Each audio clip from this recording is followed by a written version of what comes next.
William, is that you? Just unmute your mic, please. Oh, yeah. Can you speak now? Hello? Yeah. Now we hear you. Yeah. Thank you. Thank you. Okay. Right. No, I was just saying welcome, Yes. everyone. This session is one of the many series of sessions that are going to take place. Anyway, I don't want to say much, but to just say, okay, to our students here present, to our lecturers here present, to the Lex group here present, I'm hoping that we're going to engage. It's the first, of its kind. It's a collaboration that we've actually tried to make it happen. Today, we're actually discussing, the introductory, issues about blockchain, and the topic here, I'm informed, is actually Web3 and blockchain, the genesis of trust and transparency. So I don't have much to really, say. I think Palesa Gwele is here. She's going to actually shed much of light, and together with Brian. Brian, you're welcome. Thank you very much. You guys, you need to just enjoy. This is your session. All right, cool. Thank you so much, William. Palesa, you want to take over then? Yeah. All right, Thank you, cool. Brian. Welcome everybody. My name is Palesa Gwele. I am the director of communications and PR at Blockchain Group. So today I would really love to welcome you to this wonderful session. We're going to learn so much about blockchain technology.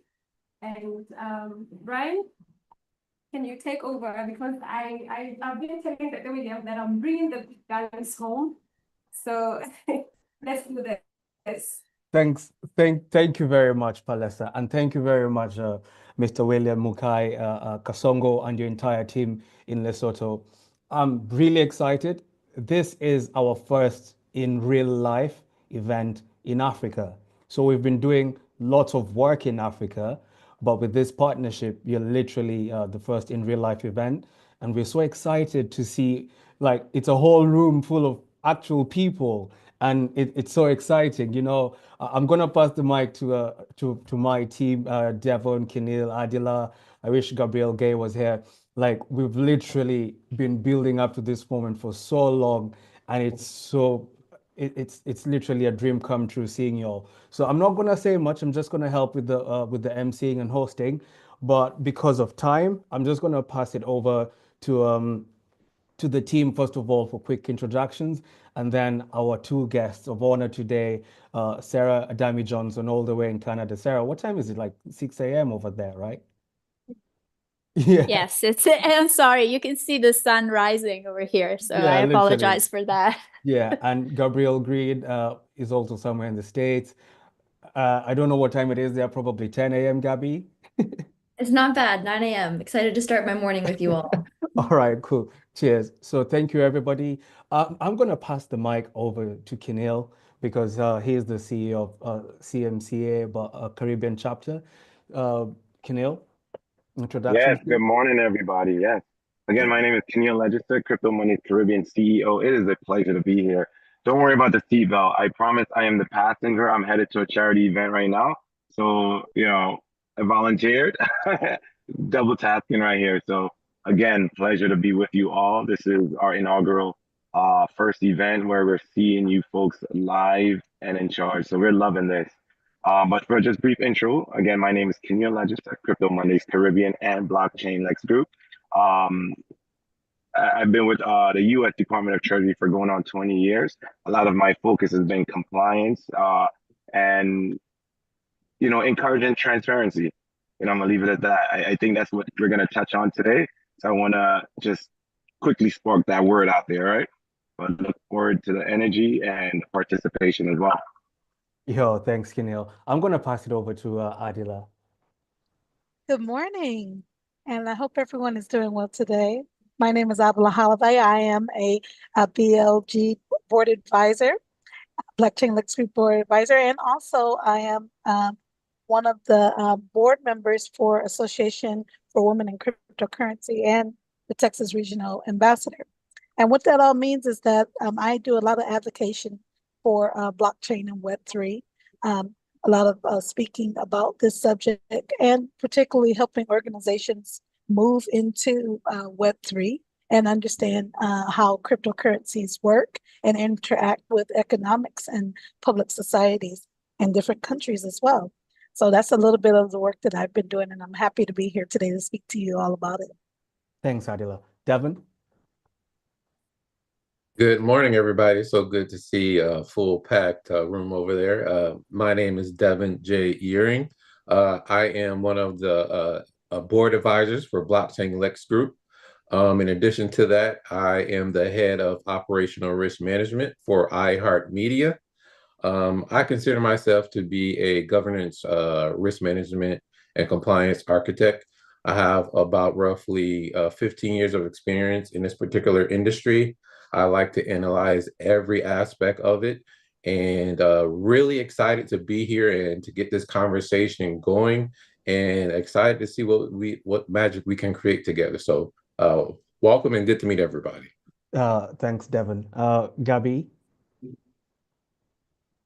Sure, Gabby Green here. I'm a compliance and business support manager at Shift4, a global payments company that's also adventuring into crypto over the last couple of years. Prior to that, I worked in the nuclear security industry where we deployed different use cases for blockchain technology. So I'm excited to share about some of those, how they intersect with crypto. And I also put together a crypto learning series. So looking forward to staying connected after this event as well. Thanks, Brian. And Gabby, you forgot to mention you've been literally the foundation to the CryptoMondays events for this year as well, because we've been terribly busy, and you just said, "Yo, guys, kicking the bum. We have to get this on the ground." I love it. I love it. Always Thank happy to you. be here. Thank you very much. Sara? Hello, everybody. My name is Sara Johnson. I feel really honored today to be part of such a great group of experts. I'm kind of like the academic of the group and the lawyer, so maybe a little bit gladiatorial today, taking the opposing side of things. Somebody's gotta balance the excitement about of technology. I work for RBC Private Banking. I'm a high net worth planner, so I live it like that. I'm the scholar in the room with Brian and everybody else's. I love this space, even though it can be controversial at times, and the technology, even though it's so great, I think we have to approach it with alertness and curiosity in its complexity. So looking forward to the conversation. Thank you so much, Sara. And Sara, while you have the mic, do you just want to give us a quick introduction into what Web3 and blockchain is? Because these are two major buzzwords in the industry, and they're just thrown all over the place. So what are these words? What do they mean? And what do they mean for the students and the lecturers at Boto University and anybody watching, actually? Yeah. So the technology itself, you can think of as a new payment rail system, a new form of trust, or a de-representation of trust. It's based on four main principles. The principle of decentralization. So when you are taking an intermediated system into a disintermediated system where you do not have anymore like a pyramid with a pharaoh that decides everything, but the power is decentralized throughout different nodes and throughout the computers, based on the protocol. It is distributed throughout the nodes. So we not only have a decentralization of power, but we have a decentralization or a distribution of decision-making throughout the network, and is peer-to-peer. So we now don't have a superior, to respond to that makes the rules. We have the code that makes the rules. where there is a really robust technology that answers and decides the logic of the game. And also it's a community-based system where it function as a 51% majority rules within a pre-established set of rules. So if I normally give this really easy way of thinking of blockchain technology as a train, because when we talk about blockchain, we really talk about a way of transmitting and recording data.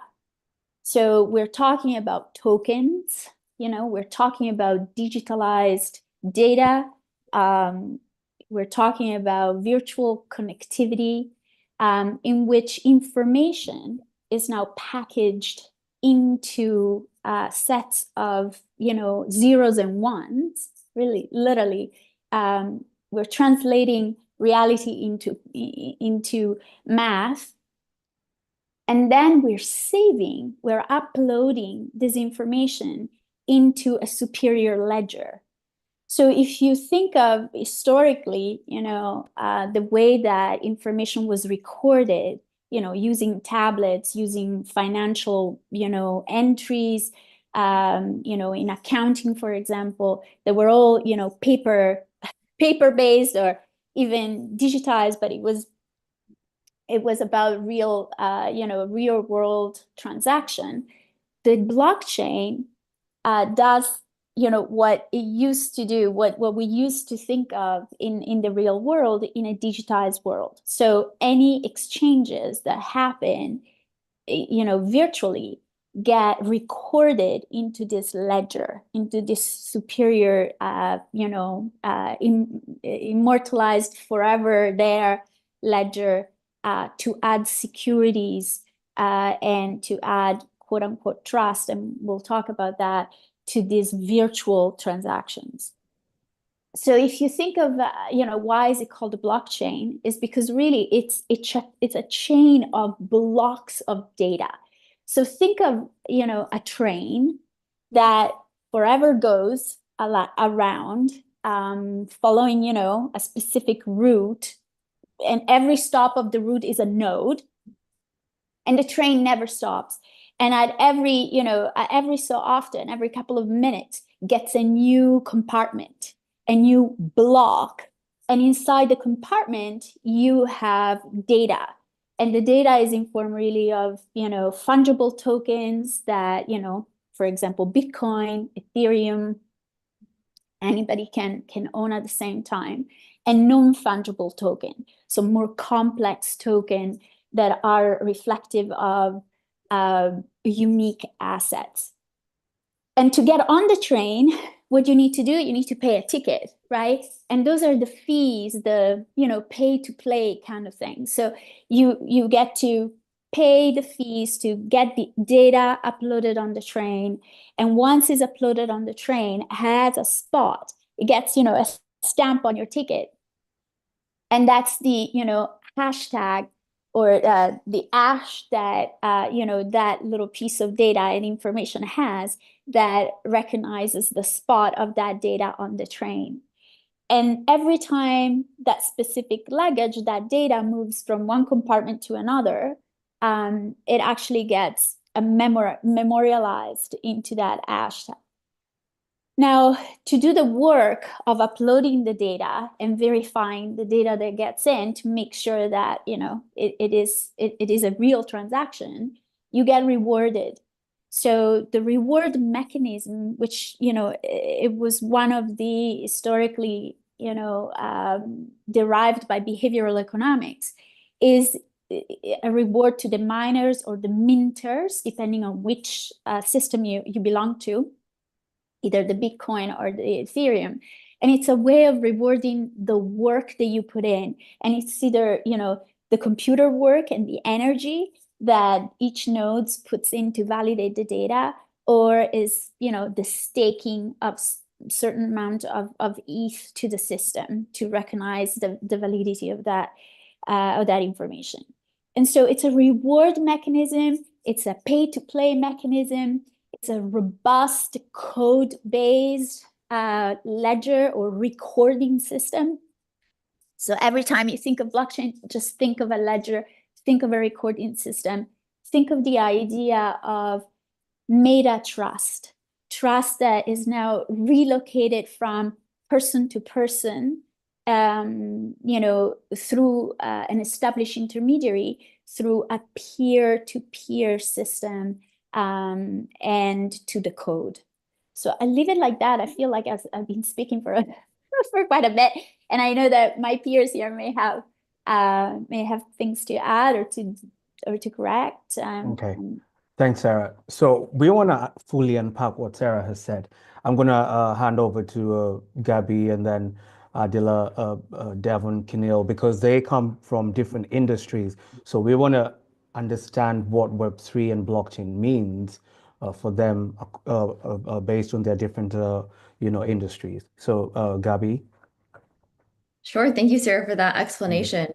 I know sometimes when we talk about blockchain technology, it's a lot to digest when it comes to thinking about how the technology itself works. So when I am kind of thinking about it, and maybe from Gabby's, general terms here, little bit less technical, I like to kind of think two different use cases. So one is that data validation, which Sarah provided an awesome explanation with the train example. So where would you need data validation in your everyday life? Maybe that's to prove that a good or service that you're paying for is legitimate. So maybe some of us like, I don't know, your shoes, or you want to validate that the, housing or purchase that you're making is legitimate. How do you know that what you're buying has actually gone through the quality control measures that you want? So you may want some way to store that data. So maybe it's a picture of your shoe in the shoemaking process that you can verify that, yes, this is a real Nike shoe or whatever your purchase is. So having that data validation capability and blockchain itself, just a call out here, it's only as good as the data that you put into it. So you do have to make that as a challenge, I think, when it comes to blockchain, is that you have to make sure that the data you're inputting is good data, and then blockchain just helps to validate it. The second part of that, where we hear a lot of the term of blockchain, and I think it can be overwhelming for anyone going into the crypto or looking at going into the crypto industry, is I kind of like to zoom out here and focus less on kind of the underlying technology and more on why crypto, why was crypto ideated, why is it used now? And a lot of that does break down to the culture around it, which is the kind of culture of not only wanting to maybe, make money, have fun with your friends, but also a lack of trust for our different global financial systems. So how do you ensure that money isn't just printed, or that when you need to access your finances, that a bank or an intermediary is going to block you from that? And if I, Gabby Green, want to send money to Brian, the sentiment around that is that I, as a person, should be able to send that directly to Brian and not have fees or delays or double spend on my transaction. So that's a little bit of a zoom out, maybe breaking it down even further there for how I like to think about Web3 and blockchain technology as well. Brian, I'll pass back to you. Thanks, Gabby. So we're going to move to Adilah because Adilah deals with something called wallet hygiene. So Adilah, how does this connect? And then we're going to move to Devon and Keniel because they mostly deal with the AML, GRC kind of stuff. So I just want to start by saying, or make everyone aware that Web3 is a $6 trillion industry by 2030. Okay, you're going from moving from apps to the apps. You're going from moving to being the consumer to being the owner or participant. So let me frame that. So what does that all mean? It means that when we talk about how you pay for things, that you are the principal payee to the person that you're going to pay. So it's peer-to-peer, right? And on top of which, what Brian's talking about is the wallet hygiene aspect. When you have to make these payments directly to peers, then you have to vet how you make the payment. You have to be more aware of the opportunity for your privacy and your security. You have to be aware of how that benefits you or how it wouldn't benefit you when you start paying people directly. So wallet hygiene and all of this means that you have to be, so like when you protect your banking account, you still have a bank intermediary that is helping protect an account. Whereas in the blockchain world, you are your own custodial individual, unless you're holding your money on a chain, whereas the chain will hold the money, but they wouldn't be really responsible for your wallet when it's being held. And that means that there is more opportunity for us to be able to not only have control, but also to learn ways to be able to secure our monies or our crypto. And with that being said, ways to do that is by number one, vetting your transaction, ensuring that it's not tied to any illicit or illegal type of activity, because those are ways to get your funds absconded from a public, like a Coinbase. I'm sure people have heard of Coinbase or Binance. These are, I think you have access to Binance. But Coinbase in the States, a lot of people have access to Coinbase and utilize Coinbase as a market to be able to buy and sell and trade crypto. However, these markets, they don't protect your wallet. They can abscond your wallet if it's tied to any type of legal activity. And this is very important as you walk into blockchain technology to understand legally your rights when you're holding money on different ledgers and also or crypto on different ledgers, and also how you're able to exchange with peers, understanding what you're investing into, because now you're the investor. It went from you being the consumer to you being the owner and the participant. So you have to be aware of what you're participating in. You have to read what's called white papers, was usually tied to projects or like you hear about a DAO or NFT. There are these white papers that contain information, kind of like, I wouldn't say it's a user's guide, but it's kind of like an introduction to the project or to the token that you're going to buy.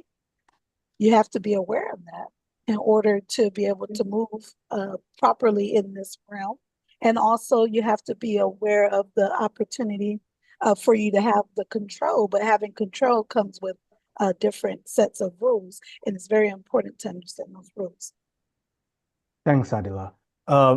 Devon? Thank you. So for me, blockchain isn't just technology, right? It's a mirror and a map. It reflects the future we're building, and it maps a new way to think about trust, risk, and human behavior. I say, coming from a deep background in risk management, governance, and compliance, I've spent my career, studying where systems fail, not just because rules weren't clear, but because the people behind them broke the trust, right? So blockchain flips the script.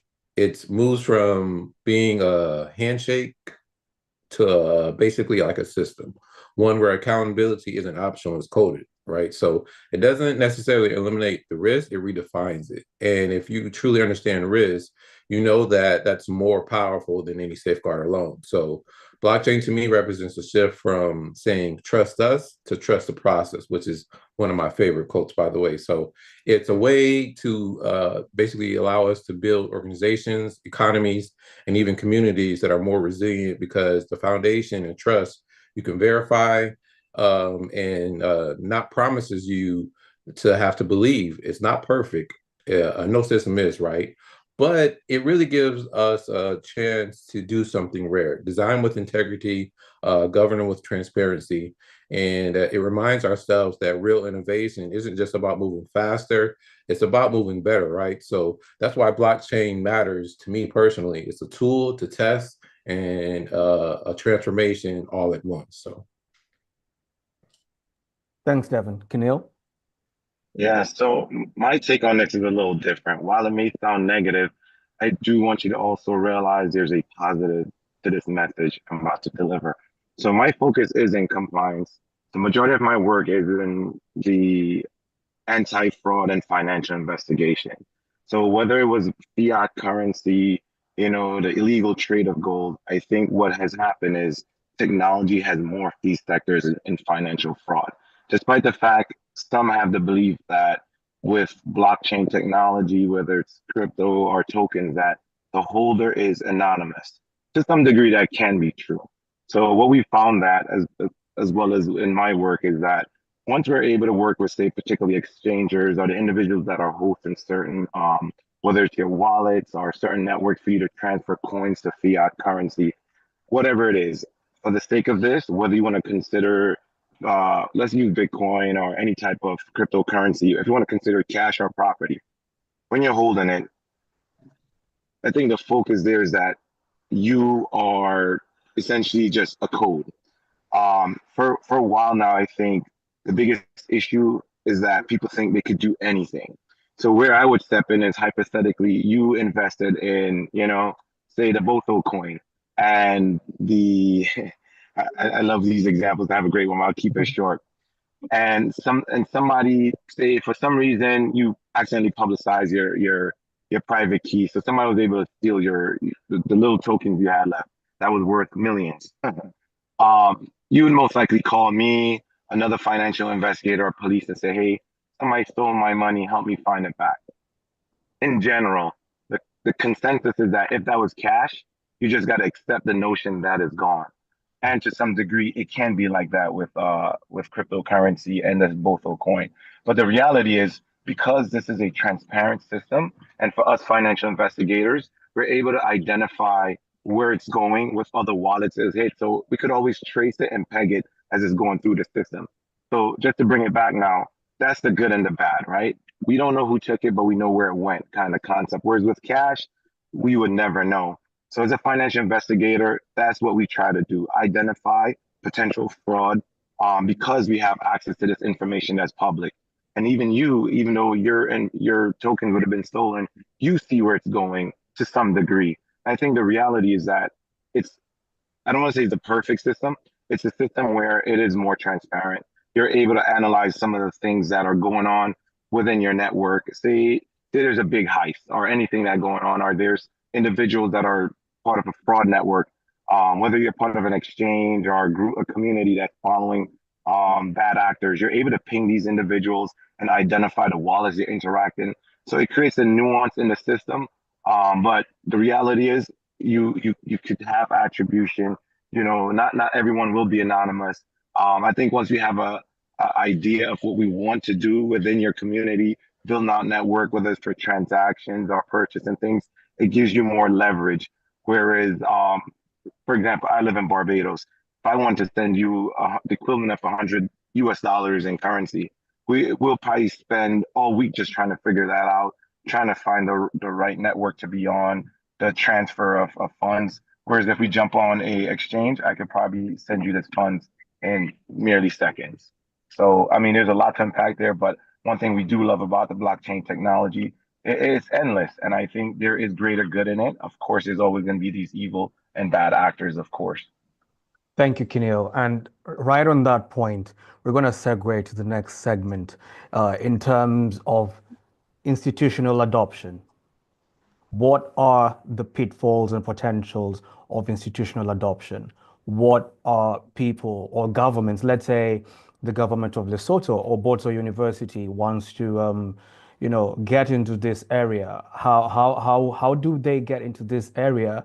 And how are the people, the citizens in the country, sure that systems are going to work for them? Gabby, you want to take this? I see your hand raised. I do. I want to jump in here because I think this is one of the challenge that blockchain industry and the companies from financial to your goods and services can all benefit from blockchain. We need our governments to lead this because the business case for blockchain technology, as many of us know, when you're changing systems, whatever company or government, that is time consuming and costly. And there isn't always the business case at the jump of new innovation for everyone to make these changes. So that's where we need regulators and government authorities to kind of lead the initiative when it comes to blockchain technology adoption, in addition to that regulation. And I can speak to that with the nuclear industry. So for example, I'm sure we're all concerned about, nuclear weapons and nuclear material and how that is stored. And we hope that that's really secure. But the realities of it is that it's not on as secure platforms as a blockchain technology is. And you would think, okay, nuclear industry, aren't you going to adopt a better system with blockchain technology instead of sending email attachments or printouts of where your nuclear materials are? And the answer is no, because there isn't the business case yet. So this is something that you can hear the passion from me, but we need these government regulators to kind of push forward safer, secure data validation and data solutions like blockchain technology. So, Brian, I am arguing that, or pushing really that our government friends here, they need to be taking more advancements in leading industry as well. All right, cool. Can Sarah? I?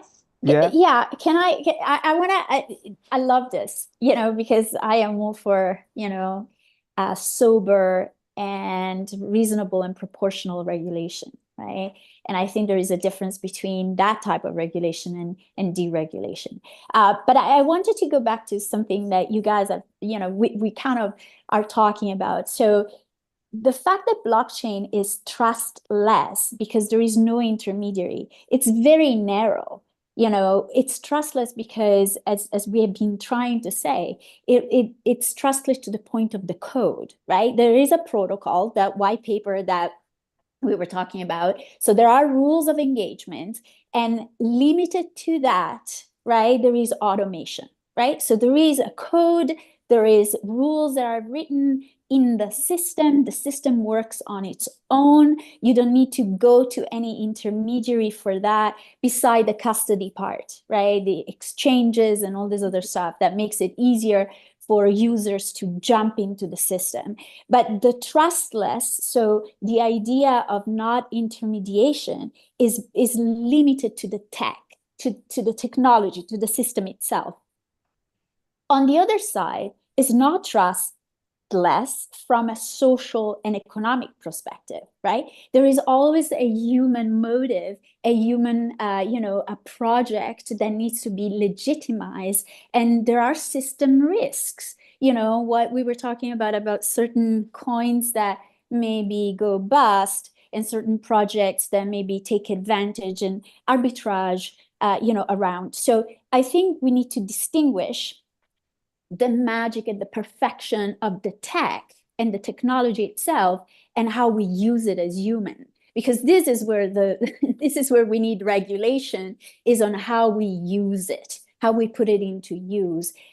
Because we are human, we are imperfect, we are made to fail. And behavioral economics tell us all about that. But the tech in itself is super robust, right? The code as the law is super robust. It's how we use it. And to the point of regulation, if I had to bring up something, and I don't know if this is, a good time or not a good time, but there is a difference, for example, in the way that, MiCA, the Europeans, and the way that Delaware or Wyoming, let's take Wyoming, is approaching regulation. And I bring these two up because they're two separate philosophies. The European philosophy, which is rooted in their, idea of all countries coming together and harmonizing their own rules around one principle, which is the protection of their people. Right? And so the lens that they use for regulation is consumer protection, right? And all these ideas of being able to opt out from certain, from data, for protection of privacy. So it's looking through the lens of how do we protect our citizens. So a MiCA regulation starts from that, and it's fairly robust, right? The Wyoming regulation is, how do we protect the tech? How do we make it easier for the technology to get adopted, from everybody? And how do we level the playing field so that everybody gets to play in the sandbox, right? So if you look at how Wyoming, for example, regulates DAOs and legitimize DAOs, which, by the way, DAOs are decentralized autonomous organizations. So they imagine DAOs as partnership, virtual partnership, right? Where people come together, not in persons, but through an email and a Discord account, right? That's what a DAO is. And they transact through a token. So Wyoming legalizes DAOs by making them work and be recognized as limited partnerships, right? Or general partnerships. Then Laos as limited partnerships. So they kind of have taken the tech design and overlaid regulation on top of it that already existed.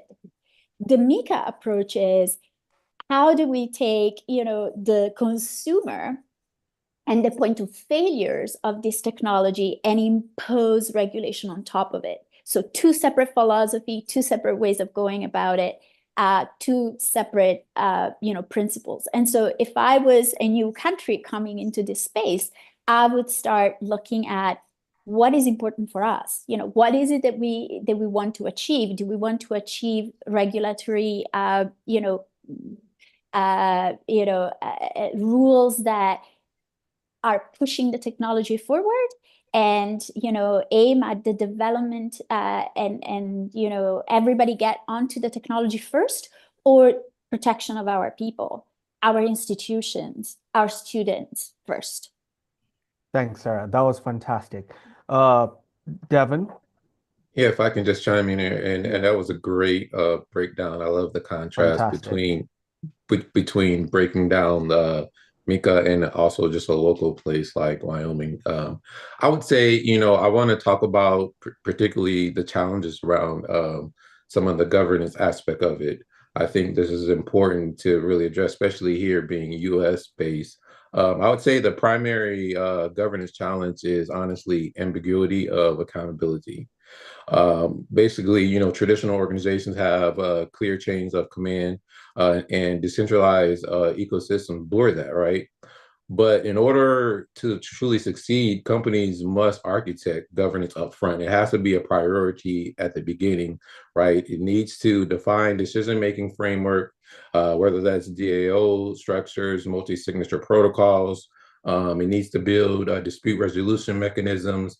And most importantly, it needs to embed compliance and risk ownership into the smart contracts, because that needs to be a priority. Because when you embed the particular nature of risk and compliance, those are your guardrails for that framework, right? Those are going to allow you to continue to stay compliant while you can continue to grow as well. So successful blockchain adoption requires not just coding technology, but coding organizational trust framework. And I think that's key to really emphasizing the ability to be sustainable, but also to allow it to be trustworthy as well. So.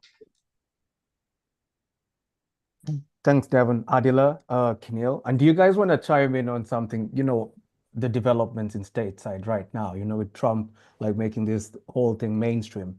So in addition to the ongoing response. And I would like to go ahead, Keniel, go ahead.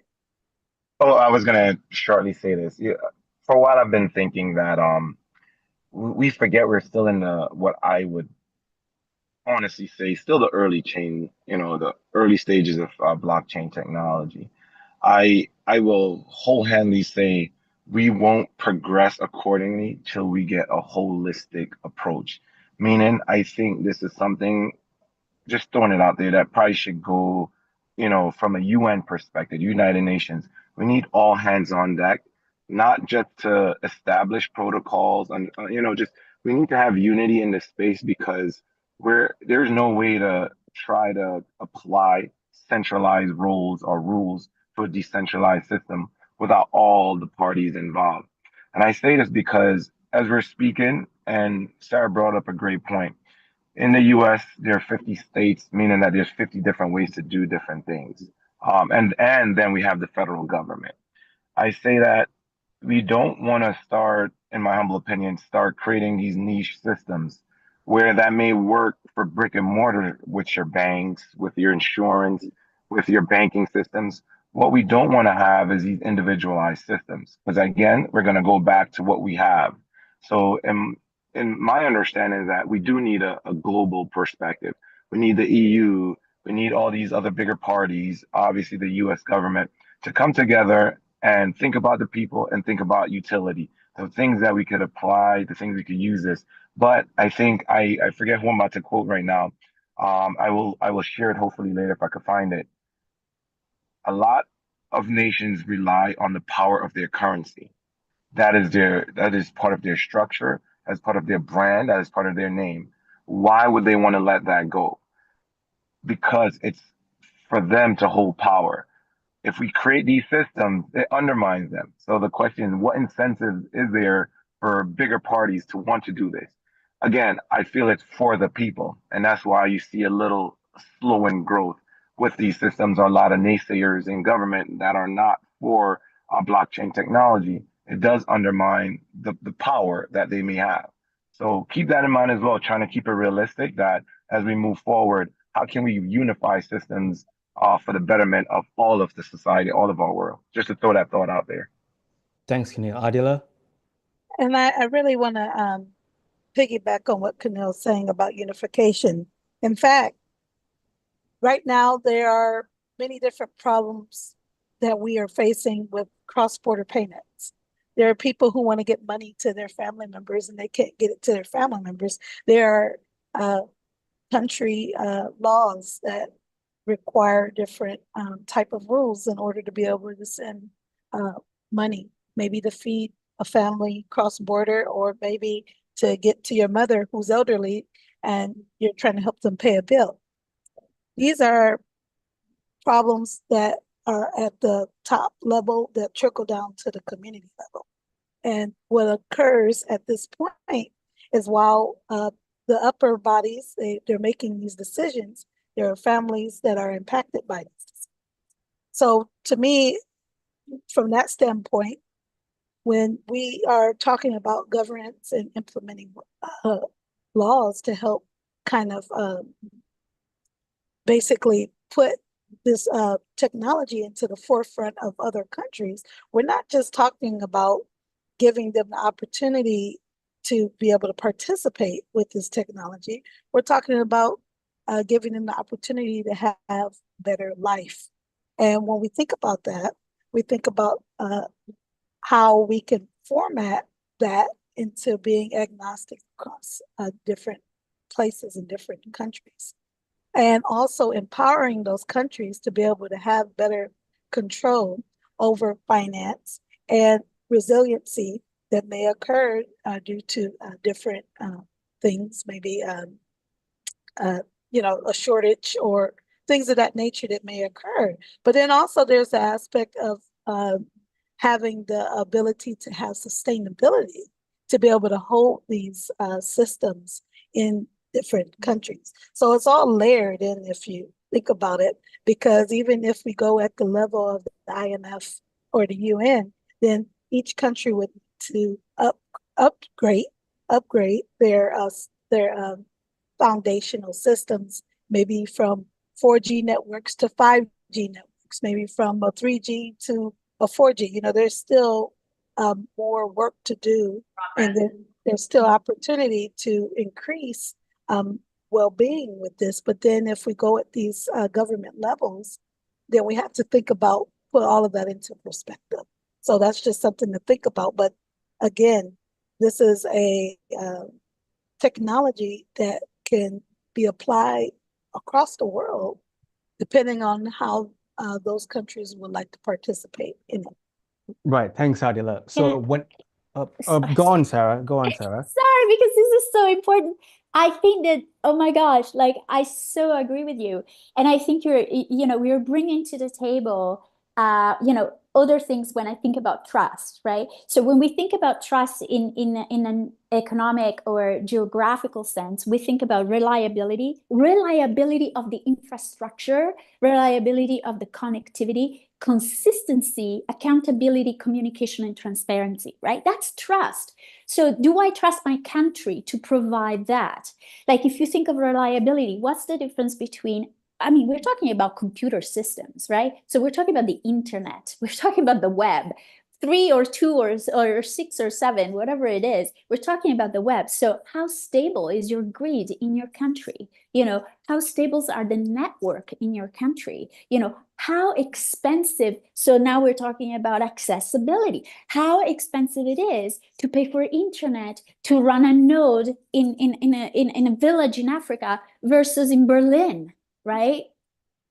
And how is the state, if we're talking about stake and we're talking about show me the money and skin in the game, how much is the state going to facilitate that, to create better networks, to allow their people to get onto the grid?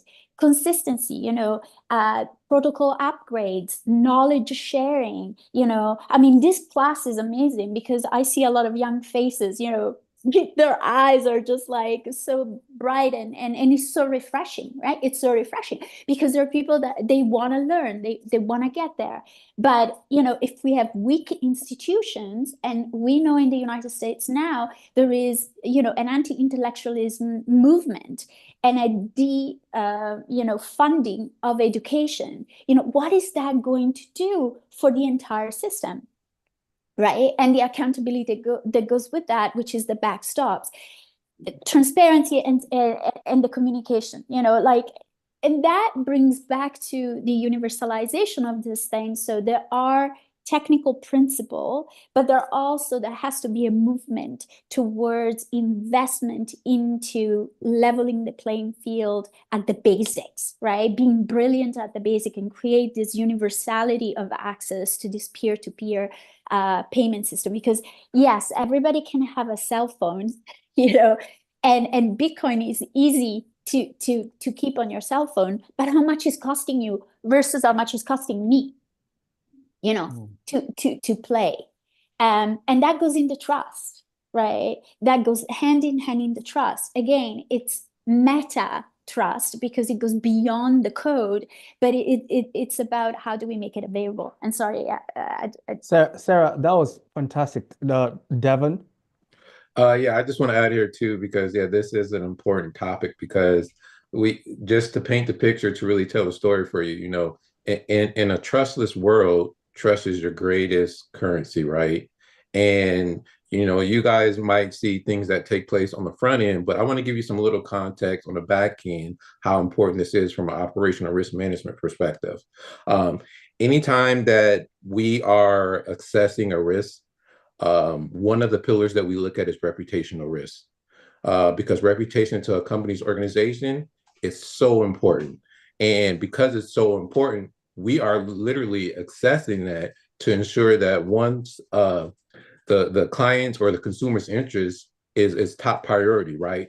And this is how we create that. We want to really allow that consumer or you, let's say the user, to really be invested and to feel confident that their currency is going to be taken care of and handled in the right context. Because believe it or not, certain organizations and certain companies are being fined by regulatory agencies as a result of that trust not being there. So just to paint that full picture, that's how important it really is. Devon, that was a very important addition. I have a quick observation, and I'd just like to reflect with you guys so anybody can chime in. So, in this industry, there's two things. Web3 is equated to a scam. It's a scam. That's what the institutions and that's what the press say. And within Web3, which is supposed to be a decentralized system as well, decentralization is no longer a concept, but a romanticized idea because AWS owns all these servers. Like everything decentralized is becoming more centralized by the day. So let's reflect on that and see how we could draw parallels when it comes to such things. Sarah, I know you're very passionate about that area. Yeah, I am because I call it the great paradox between decentralization and greed. Decentralization and greed. So if decentralization means, protect against the concentration of power, decentralized, right? Distributed, right? But at the same time, how does it work in practice? How does, because decentralization in itself enables new forms of what? Power concentration and greed. So think of your whales, right? The large holders that manipulates the market. Think about core development and developer that hold disproportionate influence over one protocol. Think about founders, that can pre-mine tokens or hold on to tokens, create paradoxical scarcity inside the system in a decentralized governance. So greed actually, and that's the human wicked, like that's us. That's the human weakness over the superiority of the code, right? So greed distorts the decentralization and actually pushes to work oligarchical patterns. And that's why we need robust countermeasure that is social intelligence, that is technical knowledge, that is legal parameters. And that's where you use rules and regulation, legal policies, not to stifle development, but to stifle corruption, and to make it better for everyone. That's how you use laws, the common law, to protect users, and to legitimize who should be playing their part. So that's my point of view. Thanks, Sarah. Gabby? Sure. I think it's a really interesting call out, Brian, because I mean, the point of crypto is that it was decentralized and there wasn't regulation and there weren't third parties. But now if you look at the everyday crypto transaction, I mean, if you're on like a major exchange like Coinbase or Binance, that is your intermediary. You're having someone, yeah, literally. So truly, unless you have your own, hosted wallet and you're doing a peer-to-peer exchange, that is the true kind of decentralized nature of crypto. But it's what all of the panelists have shared today. The reason that we, do need regulation frameworks is to continue building that human level trust outside of blockchain technology and just the technology itself. So I'm right there with you, Brian. We're saying we're decentralized. Yeah, but we're actually Coinbase not. approved my transaction before I send it. So. If you try to transact in the UK, you're gonna get so upset because the FCA has put some literally stupid restrictions, and you literally have to go through a test before you can make a transaction But happen. at the same time, I'm sure Keniel can speak to this from the fraud side, is that you have those tests in place because you don't want users getting exploited. Maybe, I think a common one is Amazon support's calling you and wants you to pay for crypto or pay for their service in crypto. And so maybe you need some type of questionnaire before you buy to protect the consumer. But I guess to your question, Brian, how far does that go for consumer protection mindset, the philosophy that Sara shared about before it takes away from the power that was behind the decentralized nature? Yeah, thanks, Gabby. Devon? I'm sorry, I just stepped away. I'm not for sure exactly what the question was. So I could jump in. Yeah, Oh, go ahead. okay, cool. So I think part of it too is even touching as Devin came in, is the risk factor, right? We've been inundated with multi-factor authentication, double check things, double check senders of emails, where we've become so risk averse. I think naturally with fraud prevention, we've now adopted that mindset that you need these protocols, whether it's double checking senders, double checking the transactions you're dealing with. All these systems are ripen with fraud because, again, this is going to become very cliche for us at this point, but it's just a lack of education. You have a lot of new users who are just jumping into these systems and don't truly understand it. So I think what needs to actually happen, again, globally, is that everybody just needs to be basically educated.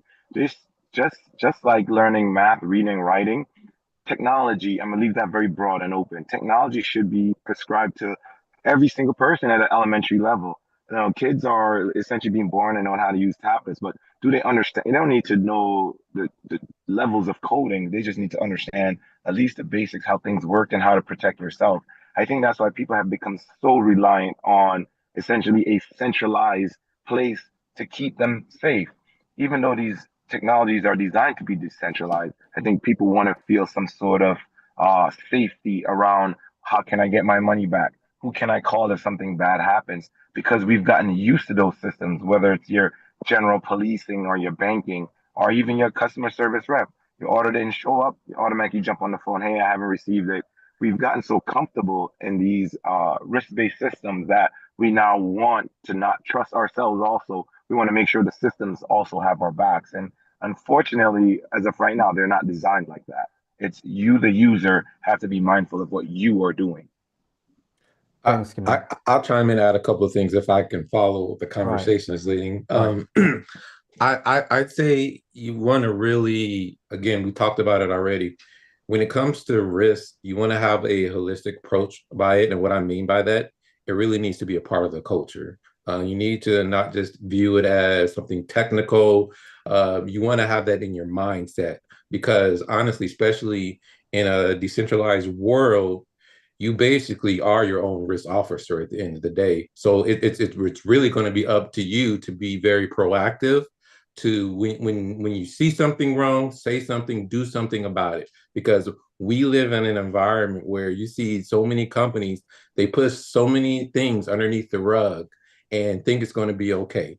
Well, now because you are technically your own risk officer of your own currency, now whatever occurs is essentially going to fall back on you, right? And that's unfortunately until we get things a lot more regulated than what they are. But it's important to do so, right? Because it's going to allow you to have a more proactive mentality versus a reactive mentality. And that's what we see so often is that companies are more reactive versus being proactive. You can mitigate a lot of things in the forefront if you have that approach. So Thanks, Devon. Okay, I need yeah. to chime in. I'm sorry. Okay, I need to say something.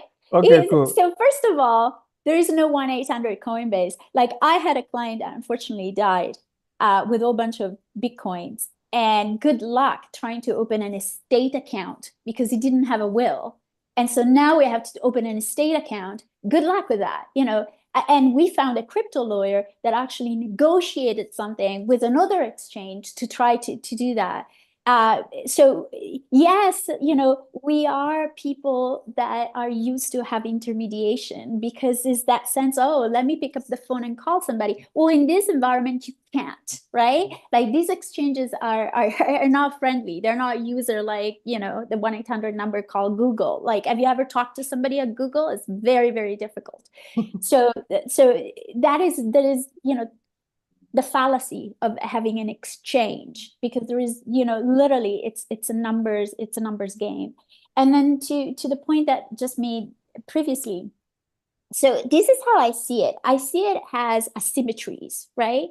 And tell me if I'm wrong, you know, I'm going to put it out there. But on one part, there is decentralization. And what decentralization does, you know, like no centralized system, is that it actually reduces external oversight, right? We are our own thing. So making manipulation easier. There is pseudonymity, like, you know, you don't see my name on the transaction, you see my public key, but you don't see my name. Yes. Which, what does it do?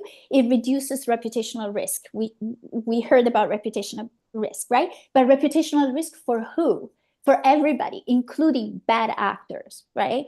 Rapid wealth accumulation, like that's another asymmetry. Like the stories, I made 1000x% more wealth in what? In one day. It is happening as we speak. There are people that are trading certain coins that are becoming millionaires overnight. The which, president of the United States did that as well. I'm not going to name names, but that's one of the things, right? And then there is, so that is related to speculative volatility. So now we have extreme price swings and arbitrage and the people in the know that manipulate that market. And then we have narratives of disruptions, and the narrative of disruptions are, you know, moral justifications. You know, we're taking down the banks, we're our own, you know, systems. that also justifies bad behaviors. And then we have technical asymmetry, which goes into the exploitation of, whoever knows less, the people that can, they won't participate to the Bitcoin, but they can barely understand what a wallet is. So there is a wrap up, of inequality in education and in an actual understanding of what the technology is. And that is weaponizing the system, because as we stand, there is no universal regulation, right? And there is barely a state-by-state regulation. So yeah, Sarah, before I pass over to Adilah, I'm just gonna chime in. So there's no universal regulation. There can't be universal regulation because if you, for those who don't know about the classic DAO case, where the principles of code is law. The principle of code is law is code is law. So if things go tits up and you're messed, it is what it is. Okay, because there's no police officer to come and see what's happening in the decentralized world. That's how it is. okay, but Brian, so and people, please correct me here. Yeah. There is a massive difference, in my view, between the regulation of the technology, which is self-regulating, and the regulation of the users of the technology. This is what we're talking about. We're not Right. talking about regulating the code because, as Devon, I think, said, we have smart codes now. They're regulating itself. And we have a DAO, governance, which is regulating itself. I'm not talking about regulating the tech per se. I'm talking about regulating the players. Right. And that's where the point of failure is in the players. It's in the XTX of this world, is in the Quadriga of this world, is in the people that are just using the technology for something that shouldn't be used for. And Sarah, people like Fatif useful because all they do, and Adilah, you can chime in on this. Oh, I saw Gabi's face. Fatif is not efficient. But yeah, mic's on. Whoever wants to speak on Fatif. Adilah, your mic is on mute. I didn't want And to speak on Keniel, we have our Caribbean Fatif, our sea Fatif, isn't it, Keniel? Look at Keniel just smirking. Well, We- I'll let Gabby and Keniel No, weigh no, in on it, because I didn't go want to ahead. We weigh in do on though, but go ahead. Fatif. I wanted to weigh in on the ownership and Right. participant aspect, and that's what it really means when you own something and when you're participating in something. The rule of thumb is that you're the person that is in charge, and carrying that type of weight, utilizing this technology means that not just that you have to educate yourself, is that you need to learn the principles that govern the systems that you choose to interact with. And that's what I was saying earlier about reading the white paper, about understanding, what you're investing into, because not only are you your own chief chief risk officer, but you're your own chief investment officer too. And that means that you carry the weight of understanding what you're interacting with. And that's key through and through as you journey through this Web3 interface. Thanks, Adilah. Gabi, Keniel? I just want to add this little point, and maybe my thoughts and feelings have changed over time, but we're trying to create centralized process for something that's designed to be decentralized. I think exchanges have become the intermediary. So essentially, you have a go-between, whether it's your Coinbases, your Binance, name them all. They have tried to be what we are more comfortable with. You go to a system that you want to trust, where you interact with them as if you would your typical bank. I think because it's crypto or tokens, we've gotten a little too comfortable in that total reliance. Not to say we can't trust them, but the reality is, do you understand what you're getting yourself into? Because I think we've become too comfortable in wanting to have somebody to call if something goes wrong.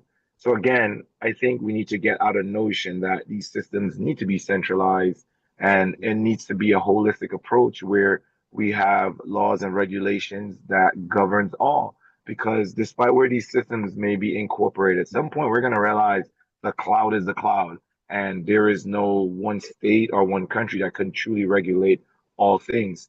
Because it's one thing to register your company, say in the Caribbean, and then operate in the US. At some point, we're going to realize all these technologies, it has to be global because you want to interact with it in the Caribbean. I want to interact with it in the US. You want to interact with it in Africa. Some of these systems aren't designed to have these different rules. So we need to understand that. We need to keep, you know, a holistic approach to this. But we'll see. Thanks, Keniel. Gabby? So on FATF specifically, it serves a purpose to tackle money laundering, terrorist financing, and proliferation financing.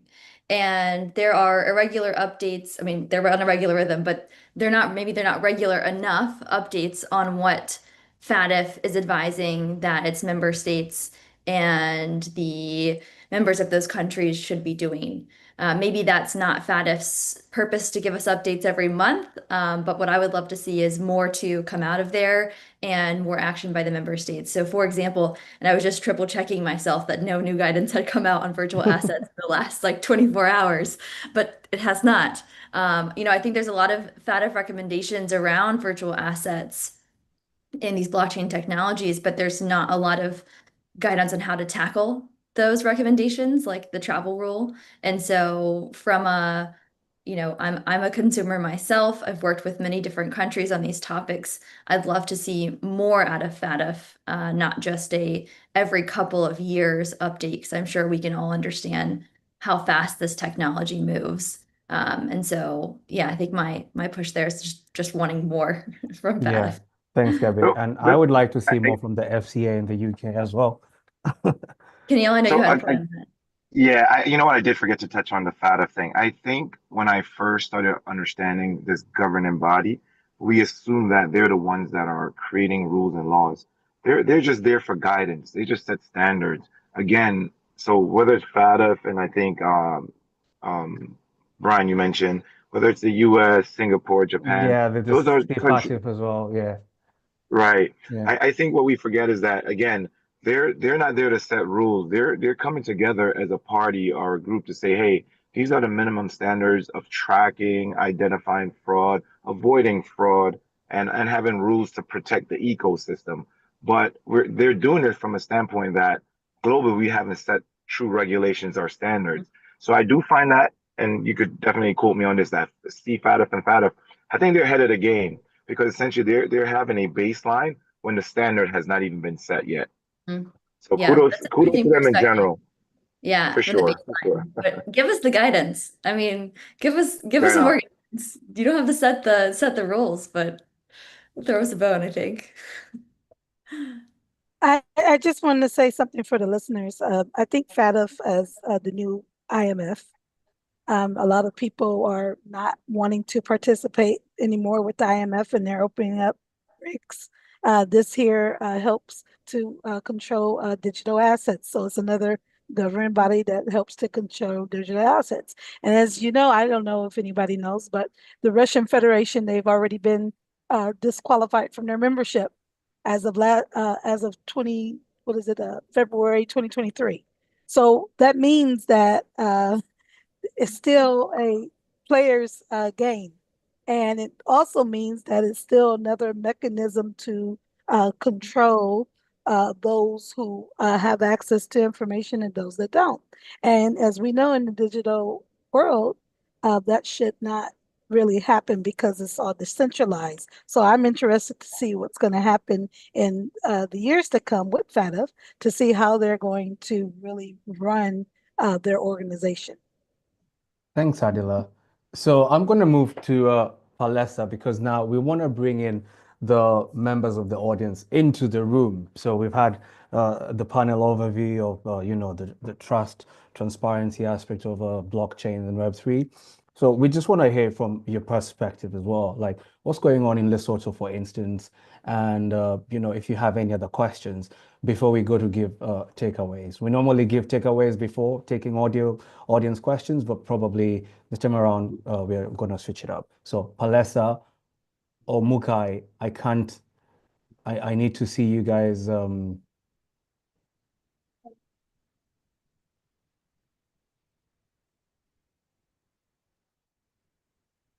Right, what is their fixing whatever they are fixing?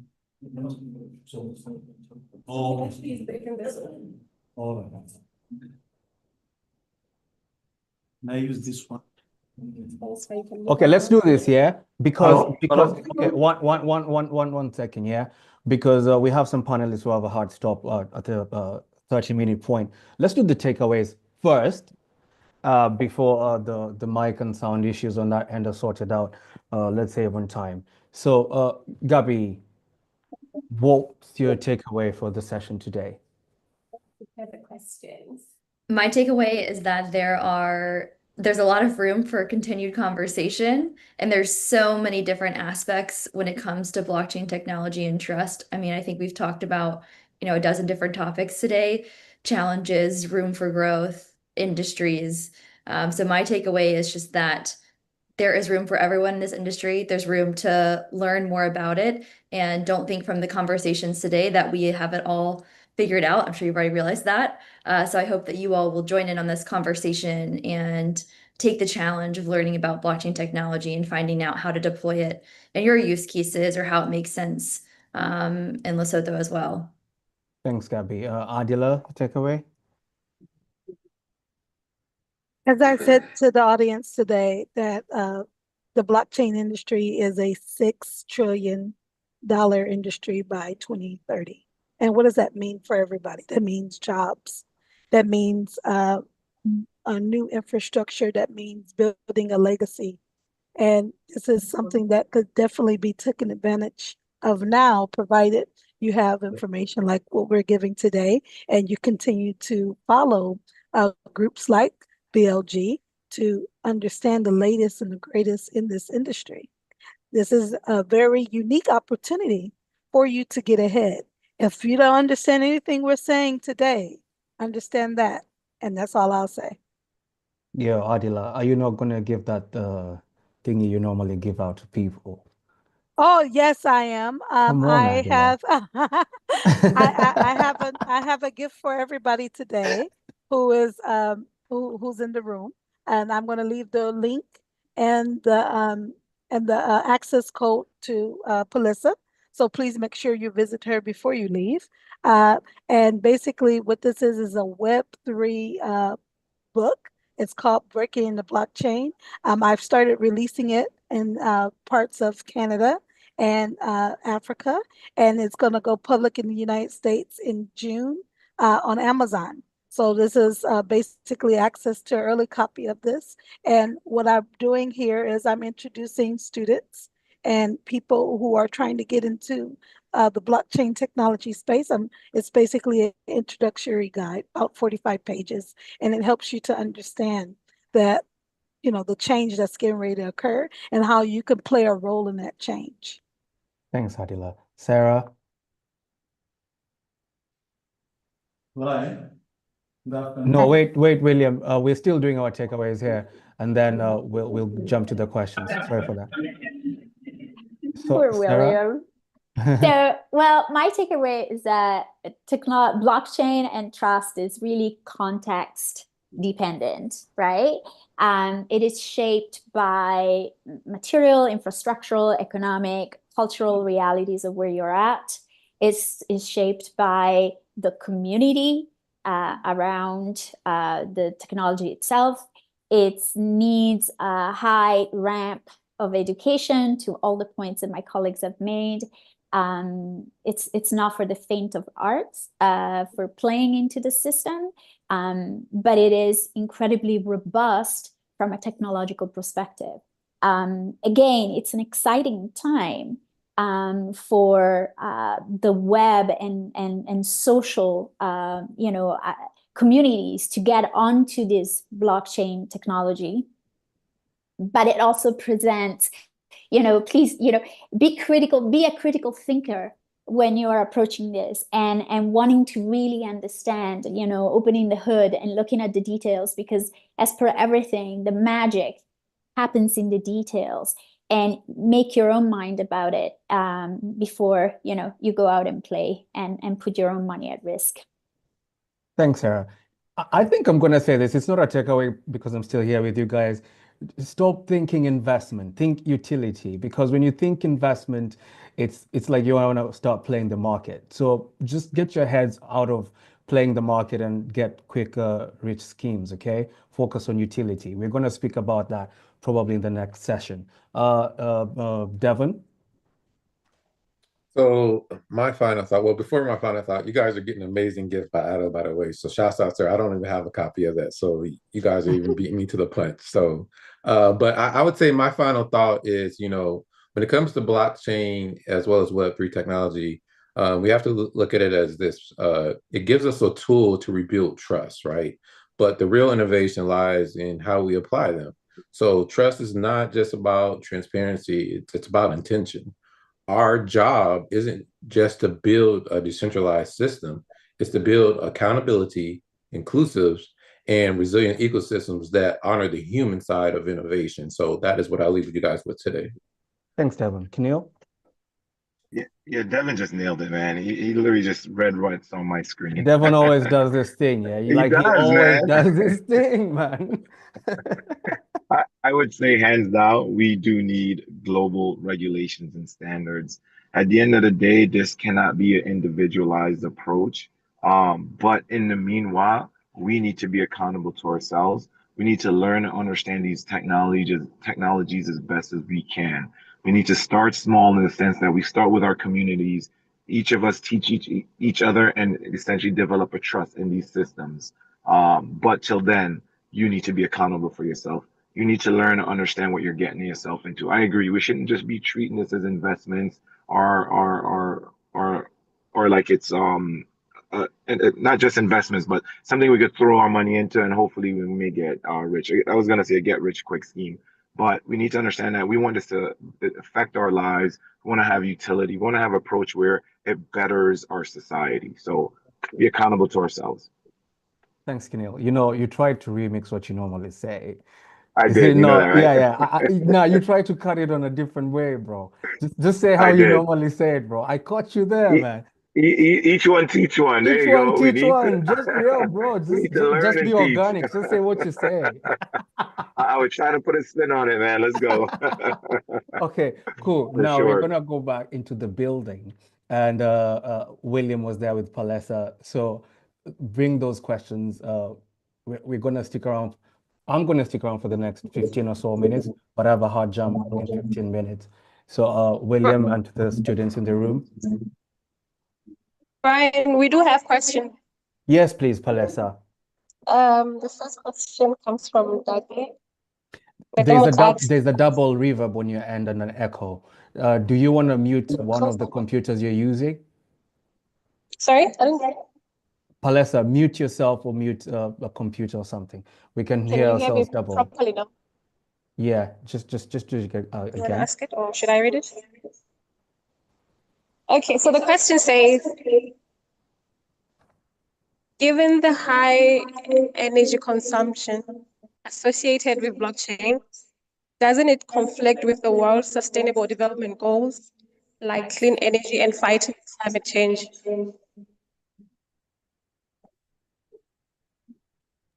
Who in the panel want to take that? Sara, that's one of yours? Yeah, your ESG things.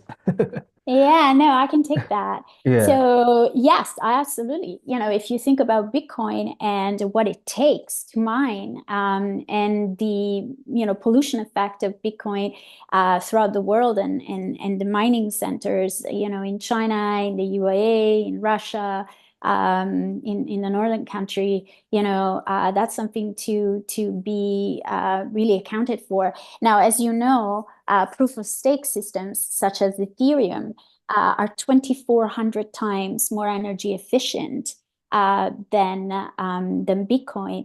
And if you think about blockchain technology, energy consumption versus artificial intelligence energy consumption, the reality of the matter is that we're living in a very energy hungry world. Where technology, we kind of have to think of it, if this is the crisis that it's presented, because no matter how you argue it, that is the problem. So if that is the crisis that we're looking at, how do we curb it? So how do you think and find opportunities within this, energy problem? And I would say that there are some alternative energy startups and well-established company now that are really, helping out to solve the situation. So outside, finding less energy consumption, chain, look at system where they capture entropy. And they take the entropy, so the extra heat coming out of this, huge companies and computer systems, the entropy gets captured, gets liquefied, so that it's used to lower the temperature inside the system, so that the system efficiencies are now enhanced. So yes, the energy consumption is a problem. Is there's going to be a way to stop it? I don't know. The appetite for these technologies out there. There is huge utility into it. It's getting more complex as you layer the agentic system on top of it.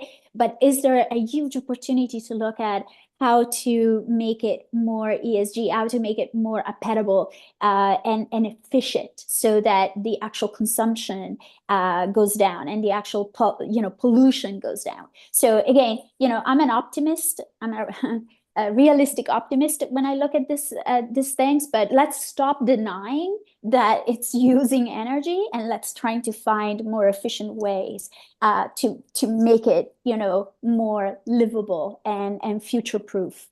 Yeah, and Sarah, I think I saw the people doing mining firms in really drought prone areas in Africa, so the sun is not a problem. In El Salvador, they're using volcanic energy, so that shouldn't be a problem. In Alaska, it's bloody cold, so the fans are not the ASIC fans are not using so much energy for cooling down. So people are trying to work around it. So it shouldn't be quite an issue. Any other question, Palesa? Oh, sorry, Sarah. Yeah, No, yeah, no, yeah. no. I think it is an issue, but as you said, we are maturing, we're entering into the mature state of understanding that and looking at ways to curb it, right? So we're coming into the age of responsibility of sustainability. Thanks, Sarah. Palesa, and then please use one laptop, because when you use both laptops, we are getting a feedback delay, please. Okay, is it okay now? It's not okay. Use the laptop that was being used for presentations initially, the Mukai laptop, I think. Or mute your microphone, Palesa, and walk to the laptop. There you go.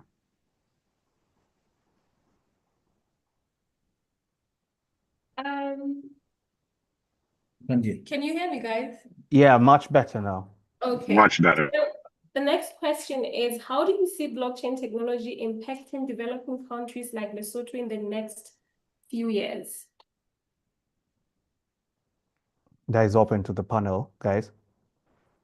Oh, this is an easy one. I think hands down, I don't know extensively about Lesotho, but I do understand this, and I think this is the greater global issue.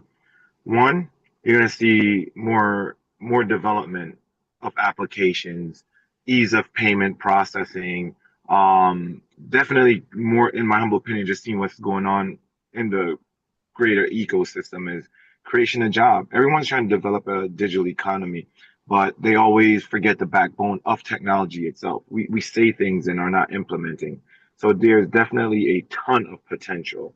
I think again, it just the foundations, right? Once we have certain things, whether it's the regulation, the rules, laws, and standards governing it, I think there's an infinite amount of potential. Most of it is tied around utility, what we can actually do with Web3 and blockchain technology in Lesotho. The easiest one is ease of currency. You're surrounded by different countries who use different currencies, and if you want to interact with the global community, you now have to have either the U.S., the pounds, So just doing transactions and doing other investments will become so vastly, immensely better. I'll say just to piggyback also off of Keniel, I want everybody to also think the potential of this, just for where you are, um, the big picture. We keep using this terminology ecosystem because it's not just siloed into one industry, right? Brian, I remember we did a meeting or a discussion a couple weeks ago where we also saw the value that blockchain can have within the farming industry. I Yeah. mean, that just blew me away, right? So the capabilities are endless, right? Whether that, you providing crops or certain products for your community or for your village. This is the way that we really make this sustainable, right? Not just by using it in one particular space, but no, we want this to become an ecosystem, and the way we do it properly is by using it to its full capability. So Thanks, Devon. I personally think, when people keep saying energy this or scam that, money laundering, listen, is it better to advance and become more innovative or stay in the relic days? You know what I mean? Like, you choose the Jurassic days or move on. That's my reasoning. I know Sarah laughs, but I that's love my, it. yeah. I love it, the Jurassic days. So, and I would start, I would say where they can start. So think of starting small, right? So think of a university starting giving out blockchain-based certificates for the classes that you're taking or for your diplomas. Think about a government starting their own government-based, so CFI, blockchain-based system where you now get your birth certificate or your death certificate on a blockchain. So nobody can steal your identity, right? Because it becomes immortalized in there. So I think that if you think of adoption from, okay, what do we need? What is that this country would get the greatest, immediate benefit? Think small, think about your people and day-to-day things that could get better. Think about a registry for land transaction, right? So that you know exactly who owns what.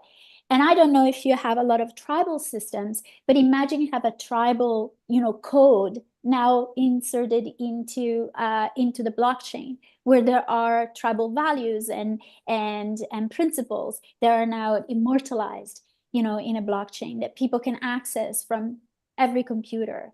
So I think, you know thyself, you know where Lesotho is.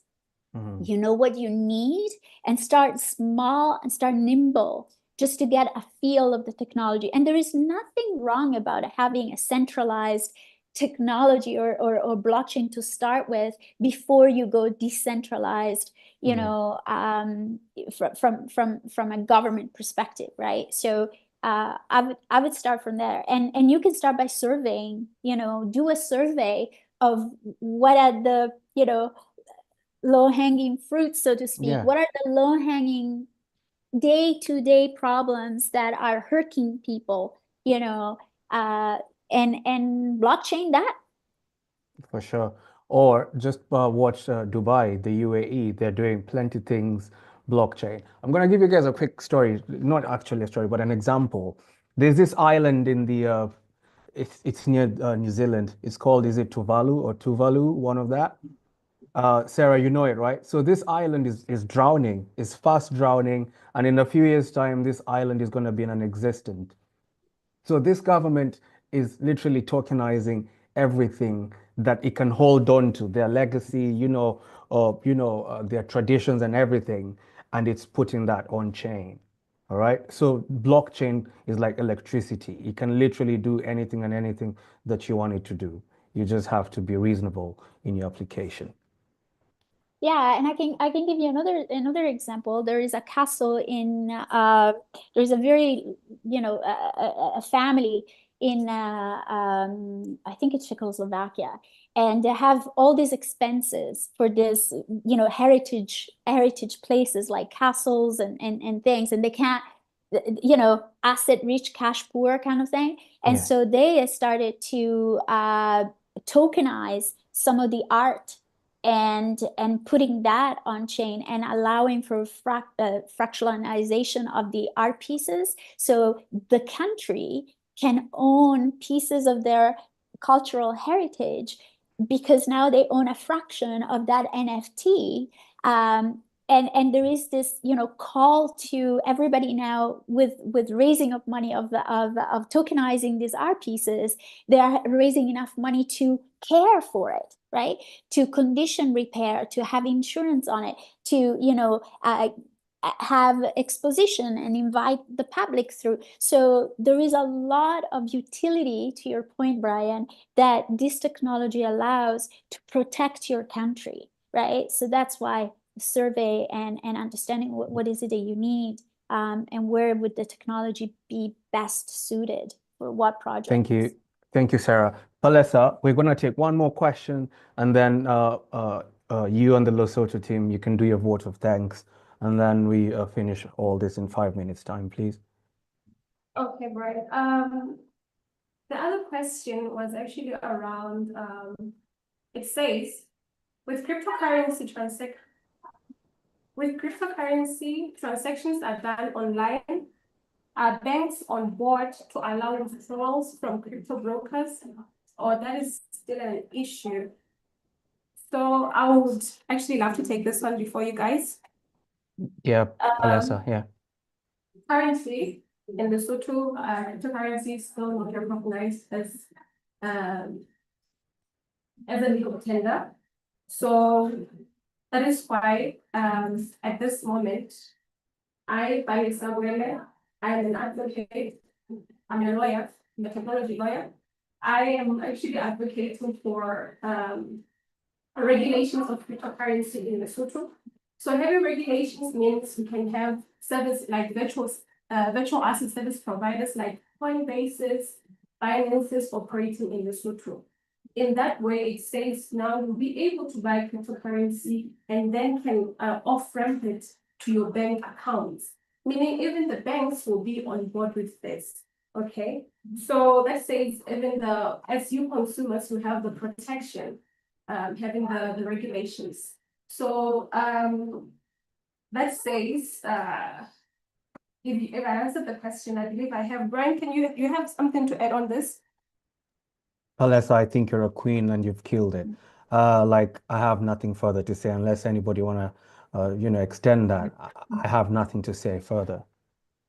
Okay. Ladies and gentlemen. I just wanted to make an announcement before we close. Okay, for sure. Palesa, I've sent a QR code with a code for access to the book for the group there. And I would be more than happy to get any reviews from the group once they do get a chance to review it. Thank you so much. Thank you, Adilah. You want to go on and tell them? Yeah, no, mine is just to do mine is just to do a vote of thanks if we're at that stage. What? Vote of thanks. Okay. All right, am I audible? Yes, you are. Thank you very much. I would call you Brian the chair, you know, because you're the one who has been coordinating this. So no, William, Palesa, that girl there, Palesa, she's killed it end to end. So let's give, yeah. All right. Guys, thank you very much. You know, let me just take this opportunity to really recognize such a marvelous presentation that has been done by the team. Such, you know, presentations are valuable to us because they bring a lot of insight and knowledge. There's one thing that when we were discussing here while this, you know, this session was going on. Our challenge here in Lesotho is that of a acceptance, you know, consumer acceptance and access to, you know, such technology. And as we actually move on, I think it is very important for us to really, bring awareness to our, youth, particularly. I'm sure you heard the questions that have been raised here. They are very valuable and they want to know, they want to embrace it. But anyway, let me take this opportunity to thank you very much for the discussions that you have actually shared with our students. They benefited a lot. And I'm sure this is just the beginning. Actually, advocating some of that, maybe this can actually take off the ground, as you promised that we're going to have CryptoMondays. I hope so. And please, Palesa, thank you very much for being here on the ground, for getting this off the ground, and so applies to my colleague here, Kasongo, who actually made connection with you. If it was not him, I'm thinking that we'll be somewhere away from this very valuable knowledge. Let us also thank the organizers. Mugai, thank you very much for the wonderful job that we've done. There are lecturers here present who actually did the organization of this event or workshop. Thank you very much, ladies and gentlemen. To our students, please can you just put your hands together for such a peaceful, and I love you guys.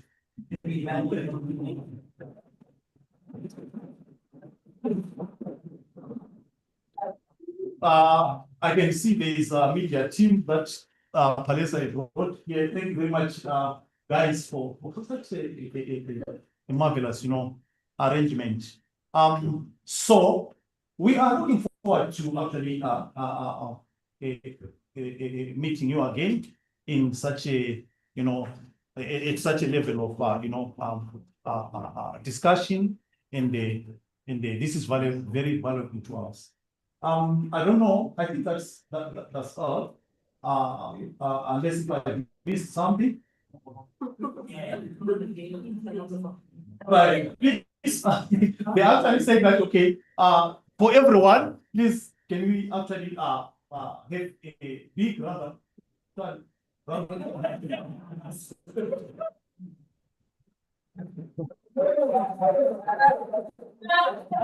Yeah, thank you guys. Thank you very much. So what we're going to discuss How will we be. do it, guys. Okay, thank you. This is how we do it. With my team, what we normally do is that we actually shout, like, pick up yourself. Because they did such a wonderful job. yeah, big up yourselves. Big up yourself, huh? Big up yourselves. 1, 2, 3, go. Big up yourselves, yo. What the hell? Thank you very much. All right. Yo. Yeah, of course. Brian and the team, thank you very much, guys, for showing up and creating Basotho. The Basotho youth. This is like, the youth. So if this youth is getting this information, I believe Basotho is in the better hands.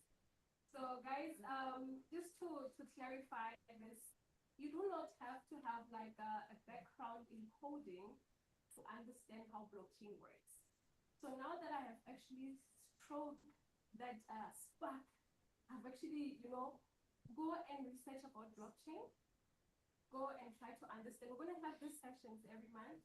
So I would love that next time when we have these sessions, you're like in a position to ask questions. We're not going to teach you how to trade. We're actually about the technology behind cryptocurrency, okay?